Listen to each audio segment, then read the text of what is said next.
Welcome to Luca and Miguel. Enjoy the video. In this video, I will show you how to make a non-alcoholic mojito at home. First, let's gather our simple ingredients. You'll need about 10 to 12 fresh mint leaves, 1/2 of a lime cut into wedges, and 2 teaspoons of granulated sugar or simple syrup. Don't forget your chilled sparkling water or club soda.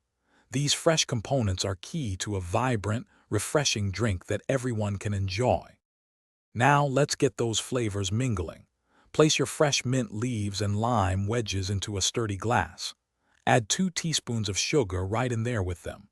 Using a muddler, gently press and twist the ingredients for about 15 to 20 seconds. The goal is to release the aromatic oils from the mint and the juice from the lime, not to shred them.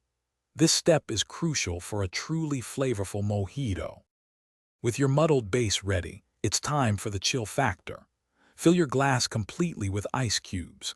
Next, slowly pour your chilled sparkling water or club soda over the muddled mint, lime, and sugar mixture.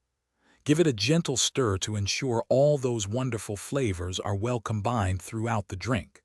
This step not only chills your mojito, but also adds that delightful fizz. To complete your perfect non-alcoholic mojito, let's add some final touches. Garnish your drink with a fresh sprig of mint, giving it an inviting aroma and look. You can also add an extra lime wedge to the rim of the glass for an elegant presentation. Serve your mojito immediately to enjoy its crisp, refreshing taste and lively fizz. Cheers to a delicious, alcohol-free treat. Thanks for watching and please subscribe. It's the best investment you'll ever make.